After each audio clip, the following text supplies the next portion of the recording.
காலத்துக்கு அப்புறம் நண்பர்களா நண்பராக வாழ்ந்துட்டு போனோம். நண்பர்கள்கிட்ட வந்து அதிகமா நம்ம வந்து எல்ஃபோ இதுவோ கேட்கக்கூடாது. நண்பர்கள்னா என்னன்னா, "சாப்பிட்டியா? எப்புட்றா இருக்க? நல்லா இருக்கேடா. How are you? ஃபைன்றான்னு" சொல்லிட்டு போயிட்டே இருக்கலாம். என்ன இருந்தாலும். ஏதோ ஒரு சந்தர்ப்ப சூழ்நிலையில உதவி கேட்கலாம். தப்பில்ல.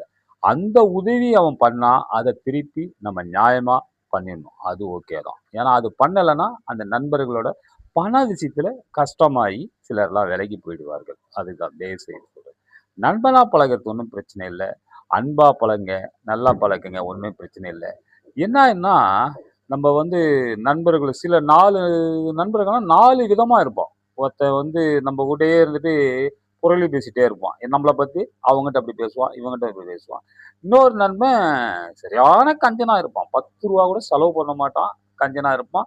நம்மகிட்ட வந்து ஹாய்ன்னுவான், ஹவ் ஆர் யூ? ஃபைன்னுவான். இன்னொரு நண்பன் வந்து எல்லாத்தையும் அனுபவிச்சுட்டு ஆமா. எல்லாத்தையும் அனுபவிச்சுட்டு அவங்க கூடயே ஒரு 4 பேர் ஏற்கனவே சுத்தின்னு இருப்பாங்க. அதே மாரியே இருப்பான் இன்னைக்கும். அப்படி இருப்பான். அவன் அப்படியே போயிட்டு இருப்பான். அவன் அந்த ரூ. 10 பணம் இல்லனாலும், அவன் சூழ்நிலைக்கு அவன் உடல்நிலை சரியில்லைனாலும் 1,00,000 இருந்தாலும், அவனுக்கு காசு குடுத்து பார்க்கறதுக்கு கடவுள் இருக்கிறாரு. என்னால தான் இருக்கிறாரு. நான் சொல்ல முடியும். 4 நண்பர்கள் 4 விதம். அதால நண்பர்களாக பழக்கும்போது, பண விஷயத்துல பத்திரமா பழகுங்க. அதுதான் நான் சொல்றேன். ஏன்னா, மனசு கஷ்டமாயிடக்கூடாது. காசு விஷயத்துல. ஆமா.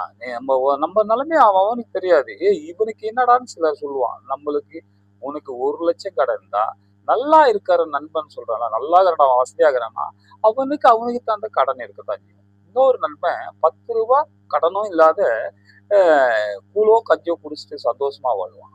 அத அவன் தான் உண்மையான வாழ்க்கை கொண்டாடுவான். அதால நம்ம வாழ்க்கைய வந்து கவனமாக ஓட்ட வேண்டும் என்று நண்பர்களுக்கும், பொதுமக்களுக்கும் ஒரு வித்தியாசம் சொல்றேன். நான் தவறா பேசியிருந்தா கமெண்ட் பண்ணுங்க. ஓகேவா? நான் YouTubeல போடுறேன். கமெண்ட் பண்ணுங்க. என்ன ஏதுன்னு என்ன திட்டுங்க. என்ன வேணாலும் செய்யலாம். ஓகேவா? நன்றி.